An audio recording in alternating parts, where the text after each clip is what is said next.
제가 최근에 충격적인 이야기를 하나 들었습니다. 사람들이 교회를 다니는지 안 다니는지 모르겠어요. 교회를 잘하는 것 같긴 한데 요즘 현대 교회를 보고 잘 꾸며진 경로당이라고 부른대요.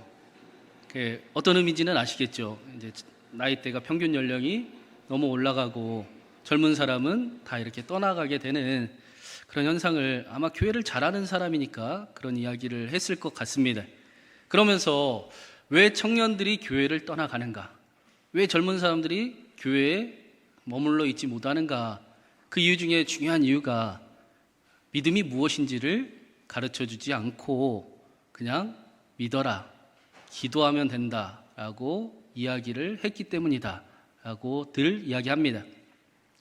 하나님이 누구신지, 예수님을 믿는 것은 무엇인지, 성령이 우리에게 임하시면 예수님을 믿고 우리가 어떠한 삶을 살아가게 되는지를 아는 것은 우리에게도 너무나 중요한 일입니다. 우리의 사랑하는 자녀들에게도 교회에게도 굉장히 중요한 일입니다.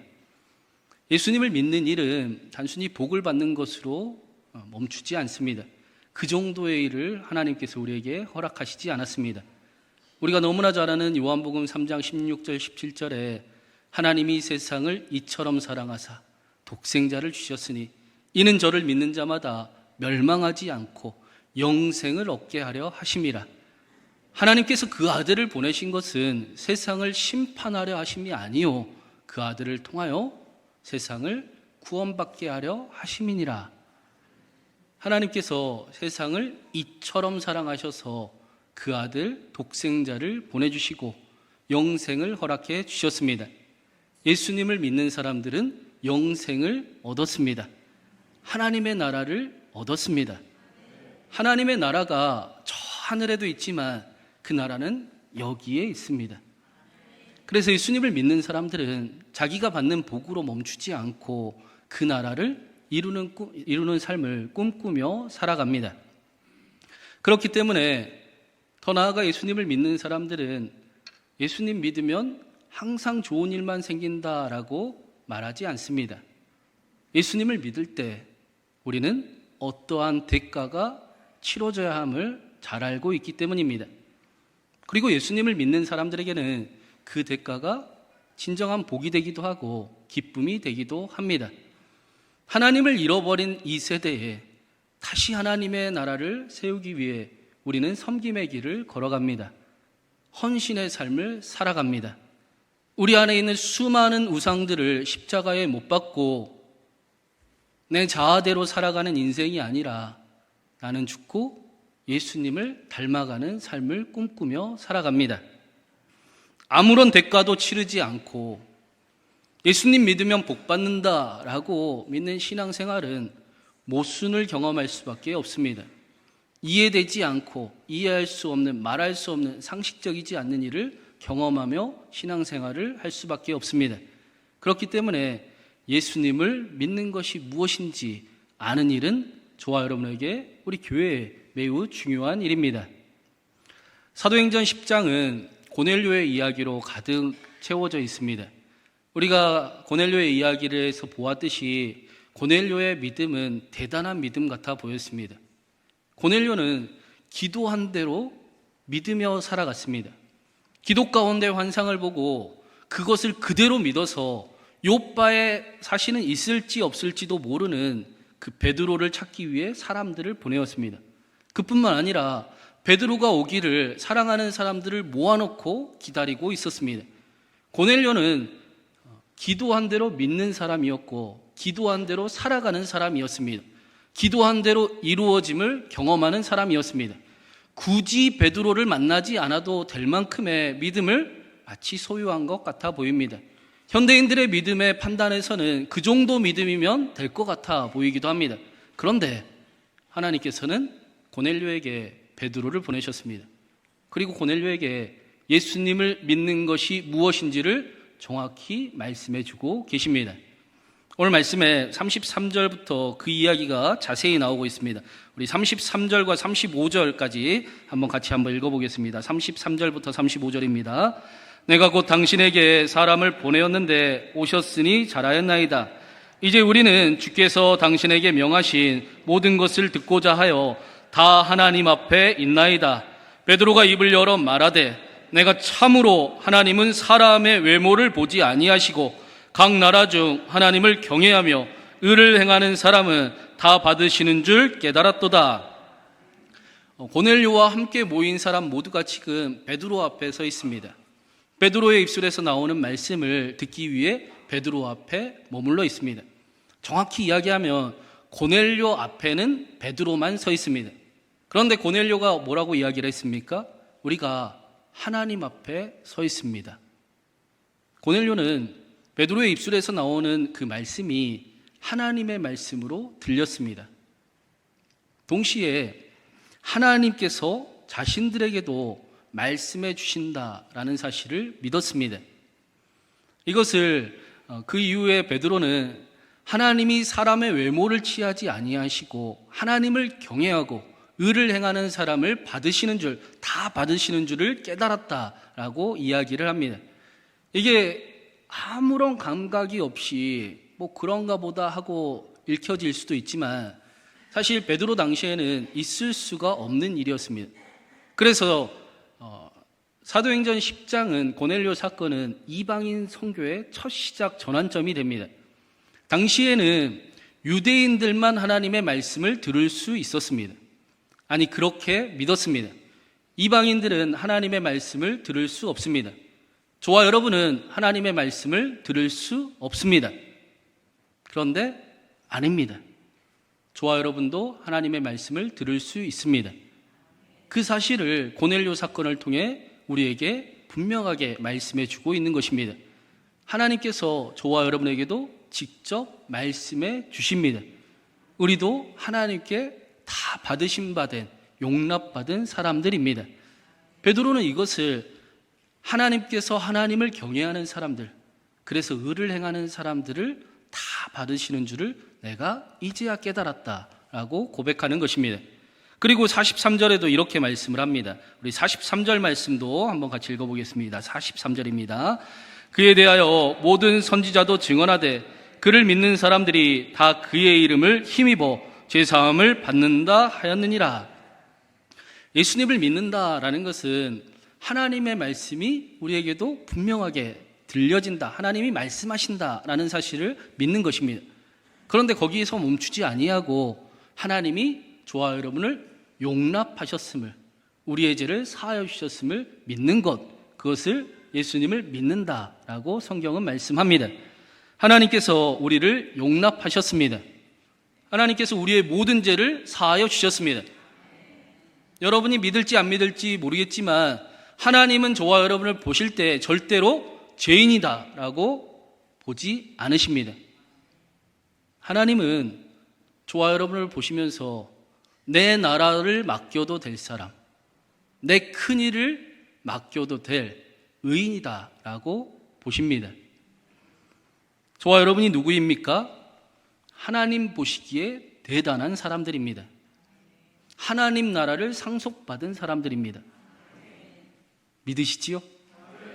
하나님 나라도 맡겨도 되는, 하나님 나라를 맡은 의인들입니다.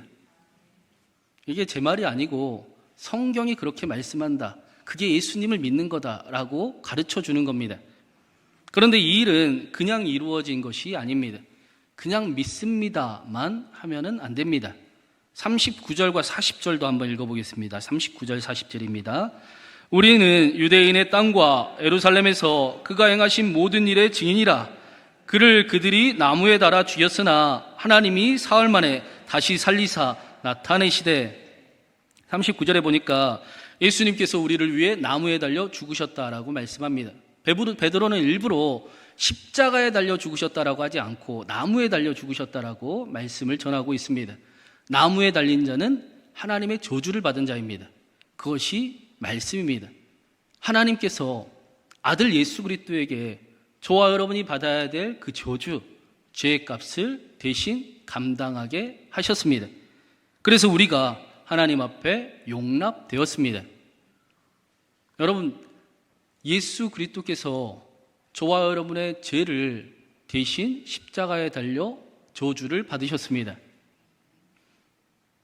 저와 여러분이 하나님 앞에 용서를 받았습니다. 이게 믿어지는 게 예수님을 믿는 겁니다. 요한 사도는 이 일을 요한복음에서 하나님이 세상을 이처럼 사랑하사 독생자를 주셨으니 라고 말씀을 합니다. 하나님이 사랑이 믿어지는 사람이 하나님의 용서도 믿어지는 것입니다. 하나님의 용서가 믿어지려면 하나님의 사랑이 먼저 믿어져야 합니다. 그 손양원 목사님의 두 아들을 죽인 안재선이라는 사람이 있지 않습니까? 그 손양원 목사님이 자기의 아들들을 죽인 그 원수 안재선을 외아들로 임명한 사건을 우리가 잘 알고 있습니다. 이 안재선 씨의 아들이 안경선입니다. 지금은 목사님이 되셨어요. 연세가 있으신데 목사님으로 살아가고 계십니다. 이 안경선 목사님은 태어나 보니까 손양원 목사님의 두 아들을 죽인 살인자의 아들로 태어났습니다. 이 사실을 모르고 있었습니다. 그런데 자신의 아버지인 안재선 씨의 장례식에서 이 사실을 듣게 됩니다. 그 사랑의 핵폭탄, 원자탄이라는 책을 누군가가 이 안경선 목사님에게 장례식장에 줘요. 이때부터 내 아버지가 살인자이고, 당시에는 그 반공교육이라고 하지요. 공산당의 교육이 굉장히 심할 때였는데 내 아버지가 공산당의 앞잡이였다는 사실을 알게 됩니다. 이 사실이 큰 올무가 돼요. 내가 살인자의 아들이고 내가 공산당의 아들이고, 그러면 나는 무엇을 하며 살아야 되는가? 나는 누구인가? 나는 어떤 삶을 살아가야 되는가? 그때부터 이 올무와 싸우기 시작을 합니다. 해결할 수 없는 이 싸움 속에 이 안경선 목사님은 죽기를 선택을 합니다. 그래서 하나님께 기도드릴 때마다 스스로 목숨을 끊을 수는 없으니 하나님 저 좀 죽여주세요. 하나님 저 좀 죽여주세요. 그렇게 기도를 드렸습니다. 그러다가 진짜로 그의 기도대로 안경선 씨는 피를 토하면서 쓰러지게 됩니다. 자기 몸을 아예 관리를 안 했기 때문에 폐결핵과 폐렴이 찾아온 겁니다. 그리고는 정말로 죽기를 원해서 모든 치료를 거부하고 병원에도 가지 않았습니다. 그러다 결국에는 완전히 이제 쓰러져서 눈을 깨보니 중환자실입니다. 하나님이 뜻이 있으시면 나를 살리실 것이고 아니면 나는 죽을 것이다 라고 기도했는데 중환자실에서 눈을 뜨게 된 거예요. 그리고는 폐가 한쪽이 잘려나가고 그럼에도 회복이 돼가고 있었습니다. 그때 이 안경선 목사님이 하나님의 마음을 이렇게 느끼게 돼요. 하나님이 이런 마음을 주셨대요. 너의 아버지가 그렇게 부끄러우냐? 하나님, 온 나라가 다 아는 손양원 목사님의 두 아들을 죽인 그 사람이 아버지인데 어찌 부끄럽지 않을 수가 있겠습니까? 그래서 하나님이 너는 너의 아버지를 부끄러워하고 사람들이 너를 그렇게 부끄럽다라고 생각할지 모르겠지만 나는 그 과정 속에 너를 부른 거다. 나는 내 뜻이 있어 너를 그 과정 속에 너를 나의 사람으로 부르고 세웠다. 나는 너를 부끄러워하지 않는다. 그러니 부끄러워하지 말고 내 부르심에 응답해라. 너의 부친은 동신과 동인 손양원의 두 아들을 죽였지만 너는 나를 죽인 죄인이다. 그럼에도 불구하고 여전히 자신을 사랑한다 말씀하시는 그 하나님을 만난 그 일이 이 안경선 목사님에게는 큰 충격이 됩니다. 그리고 그날 그의 삶이 변하기 시작을 했고 여전히 자신을 용납하시고 사랑하신다 말씀하시는 그 하나님으로 인해서 아버지를 용서하게 됩니다. 용서할 힘을 얻게 되었어요. 더 나아가 자기 자신도 용서하게 됩니다. 그리고는 지금은 손양원 목사님 뒤를 이어서 한센이를 돕는 선교사의 삶을 살아가고 있습니다. 하나님의 사랑이 믿어져야 하나님의 용서도 믿어지는 것입니다. 그래야 자기 자신도 사랑할 수가 있습니다. 그래야 더 나아가 하나님의 나라를 꿈꾸는 삶을 살아가게 되는 것입니다. 이 사실은 우리에게 매우 중요합니다. 하나님의 사랑을 아는가 모르는가에 따라 우리의 삶의 태도는 완전히 달라지기 때문입니다. 여러분, 전에도 제가 예를 들어서 설명을 드렸는데 부모님의 사랑을 아는 자녀와 모르는 자녀는 완전히 다른 행동을 합니다. 부모님의 사랑을 아는 자녀는 실수하면 어떻게 합니까? 아빠 부르지요. 엄마 부르지요. 엄마 이거 도와주세요. 아빠 이거 도와주세요. 피하지 않습니다. 실수를 부모님에게 가져갑니다. 그리고 당연히 있을 그 실수와 연약함들을 하나씩 해결해 나아가는 인생을 그렇게 살아갑니다. 그런데 부모님의 사랑이 믿어지지 않는 아이들은 실수하면 숨기지요. 감추지요. 모른 척하지요. 실망할까봐 두려움 가운데 오히려 자기가 할 수도 없는 그 일을 끙끙 앓면서 이루려고 하다가 도리어 더 망치는 인생을 걸어가곤 합니다. 신앙도 마찬가지입니다. 하나님의 사랑을 확신하지 못하는 사람들은 굉장히 율법적인 신앙생활을 하지요. 자기가 이룰 수도 없는 일을 끙끙거리며 이루려고 하고 책임지려고 하고 감추려고 하고 숨기려고 하고 도망치기 일쑤입니다. 그리고 하나님 앞에 실수라도 했을 때에는 하나님, 내가 똑바로 할 수 있을 때 다시 하나님 앞에 오겠습니다 라고 이야기를 하고 자신의 망각을 힘입어서 신앙생활을 하려고 합니다. 그런데 하나님의 사랑을 아는 사람은 연약함을 가지고 하나님 앞에 나아갑니다. 실수했으니까 하나님을 찾습니다. 자신의 상처를 가지고 하나님 앞에 나아갑니다. 자신의 어려운 문제를 가지고 하나님 앞에 나아갑니다. 하나님 도와주세요. 하나님 나를 책임져 주세요. 하나님, 나는 하나님 믿어요. 하나님의 사랑을 알고 싶어요. 하나님을 더 구하고 하나님을 찾고 하나님을 만나는 삶을 살아갑니다. 하나님의 사랑을 아는 사람들은 자연스럽게 기도하는 삶을 살아가는 것입니다. 하나님을 더 사랑하기를 바라고 하나님을 간절히 바라고 하나님을 만나고 또 하나님이 자신에게 전부를 내어주시는 그 하나님의 사랑과 구원을 경험하는 삶을 살아갑니다. 그 하나님과 예수 그리스도 그 아들을 아는 것, 그래서 영원하신 하나님과 함께하는 삶을 살아가는 것, 그것을 성경은 영생이다 라고 말씀합니다. 더 나아가 우리가 죄사함을 받았다라는 것은 하나님이 우리가 생각하는 죄보다 크신 분이다라는 겁니다. 여러분, 우리가 생각하는 죄보다 하나님이 더 높고 크신 분이기 때문에 우리에게 죄사함을 말씀하실 수 있는 겁니다. 하나님이 죄사함을 하셨다, 용서를 받았다라고 믿는 것은 하나님이 죄보다 더 크심을 아는 것, 믿는 것입니다. 많은 사람이 예수님을 믿는다라고 말을 하고 죄 용서를 받았다라고 말은 하지만 용서받은 적이 없는 사람처럼 살아갈 때가 많습니다. 자기를 괴롭히는 그 죄님이 하나님보다 훨씬 더 크시다라고 여기며 신앙생활을 하는 사람이 많습니다. 그래서 하나님은 용서를 하셨는데 여전히 용서받지 못한 사람처럼 끙끙거리며 하나님 앞에 숨기도 하고 도망치기도 하고 교만한 가운데 하나님, 내가 두고 보십시오. 얼마나 똑바로 신앙생활하나 라고 이야기하며 하나님 없는 신앙생활을 하곤 합니다. 그런데 여러분을 못 살게 만드는 죄님이 크십니까? 하나님이 크십니까? 이게 이렇게 조용히 대답할 이야기입니까? 여러분, 하나님이 크시잖아요. 여러분, 여러분이 감당하지 못하는 문제가 큽니까? 하나님이 크십니까? 하나님이 크시죠. 성경은 하나님은 예수 그리스도를 통해 그 사실을 우리에게 보여주시는 것입니다. 그 사실을 알라라고 말씀하는 겁니다. 하나님의 그 크심을, 위대하심을, 영광스러우심을, 우리가 가진 죄와 우리가 가진 문제와 우리가 두려워하는 세상보다 더 크신 하나님을 우리에게 알려주시는 것입니다.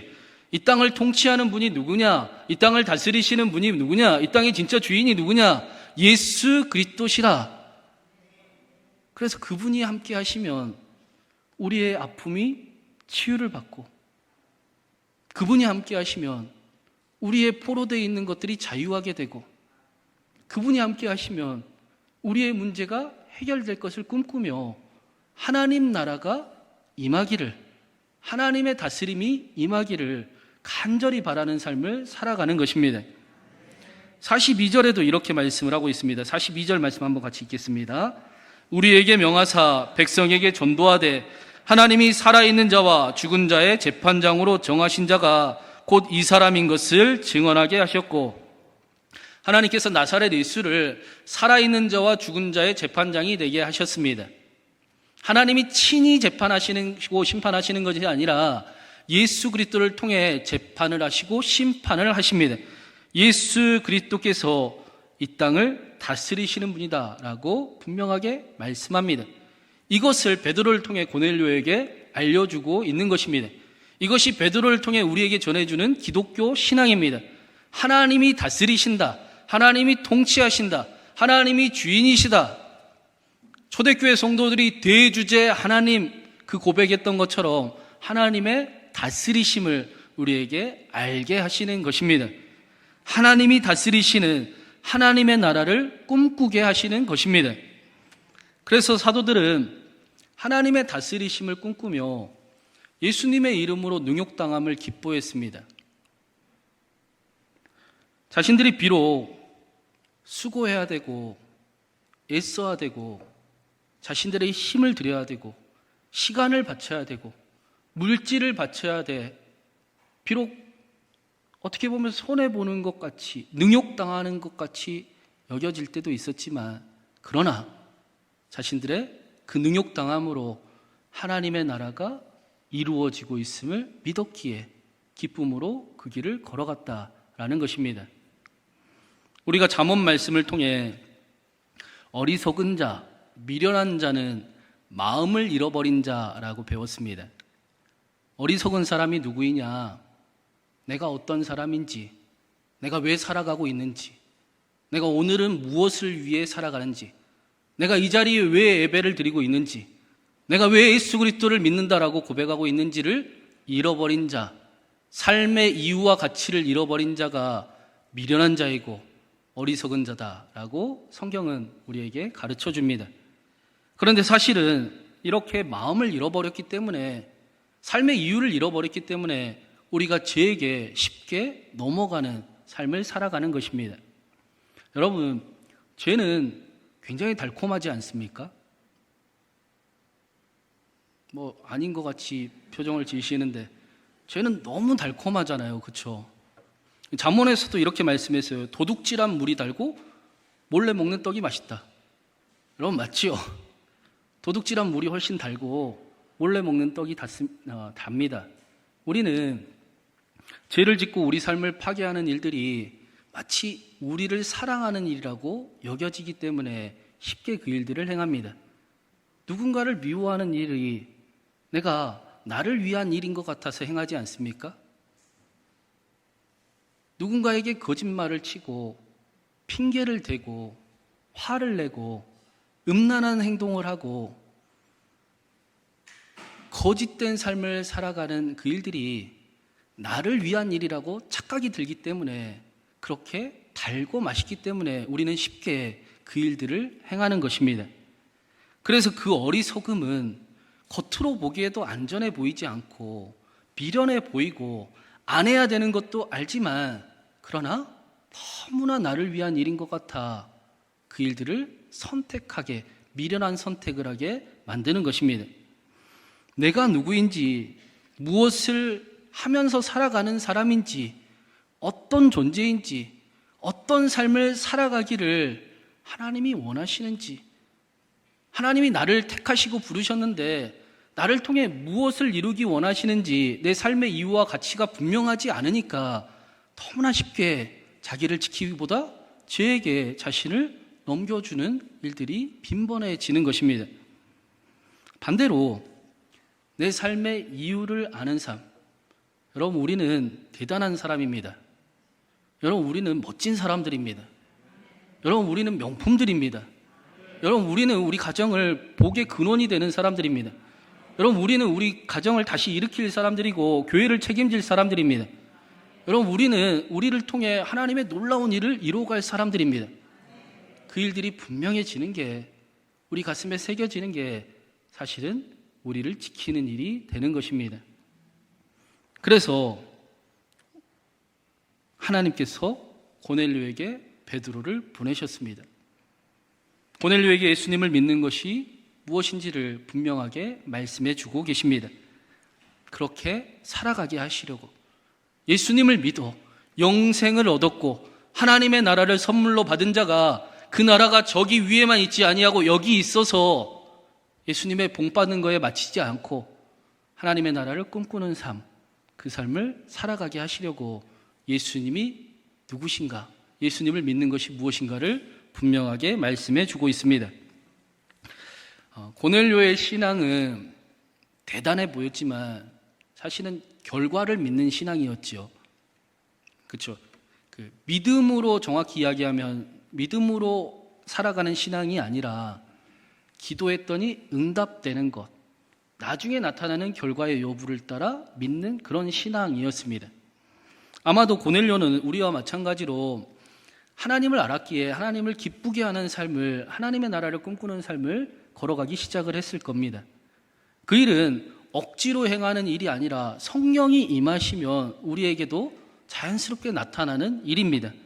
그리고 그 삶에는 하나님의 놀라운 응답과 은혜를 경험하기도 하지만 하나님을, 그 나라를 향한 예수 그리스도를 믿는 대가를 필요로 하기도 합니다.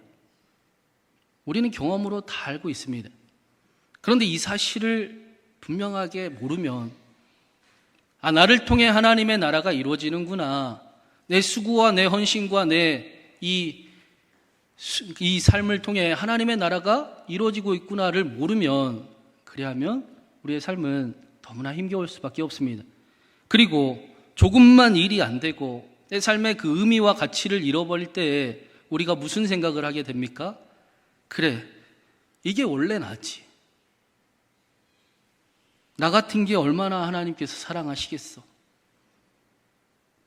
하나님이 뭘 그렇게까지 다 도와주시겠어. 지금까지 도와주신 것만으로도 충분하지. 하나님은 우리를 가치 있다라고 계속 말씀하시는데, 삶의 이유를 잃어버린 사람들은 나는 가치 없다라고 가슴에 새기며 살아가려고 합니다. 하나님의 사랑도 흔들릴 수 있다라고 착각을 합니다. 하나님과 나와의 관계가 하나님이 하시는 일이 아니라 나의 삶에 의해서 결정된다라고 오해를 합니다. 내가 잘했어야지, 결국은 내가 못해서 그렇게 되는 거지 라고 인생을 스스로 책임지려고 돌아갑니다. 그래서 고넬료에게 베드로를 보내신 것입니다. 저와 여러분에게 오늘 말씀에 예수님을 믿는 것이 무엇인지를 분명하게 알려주시는 것입니다. 사랑하는 여러분, 하나님께서 저와 여러분을 기쁘게 받으셨습니다. 하나님이 우리를 용납하셨습니다. 우리의 모든 죄를 용서해 주셨습니다. 하나님은 우리를 죄인이라고 부르지 않으시고 내 일을 맡겨도 되는 사람, 내 나라를 맡길 수 있는 의인이라고 말씀하십니다. 하나님께서 저와 여러분을 통해 우리의 자녀들을 축복하실 것입니다. 우리의 가족이 천국과 같이 이루게 될 것입니다. 우리 교회가, 하나님의 나라가 가득 세워지고 하나님의 선교를 감당하게 하실 것입니다. 그 일을 위해 저는 우리 교회에 예수님을 닮아가는 부흥이 일어나기를 간절히 바랍니다. 이제까지는 예수님을 믿는 것이 무엇인지 잘 몰라 헌신하고 수고하고 시간을 들이는 게 바보 같아 보이고 너무나 억울하기만 했는데 아니네요. 내 수고를 통해 하나님의 나라가 세워지네요. 내 물질을 통해 하나님의 나라가 굳건히 이루어지고 있네요. 내 온 힘을 다해 시간을 들이니 하나님의 놀라운 일이 이루어지고 있음을 믿고 그렇게 하나님의 나라를 꿈꾸는 저와 여러분 되기를 간절히 바랍니다. 담임 목사부터 대가가 필요하다면, 헌신이 필요하다면, 물질이 필요하다면 기꺼이 자기의 삶을 드릴 수 있는 그 부흥이 우리 신광교회에 함께하기를 간절히 바랍니다. 그리고 저와 여러분을 통해 하늘의 뜻이 이루어진 것 같이 우리의 가정에도 우리 교회에도 이 나라에도 하나님의 뜻이 이루어지기를, 하나님의 나라가 이루어지길 주님의 이름으로 축원합니다.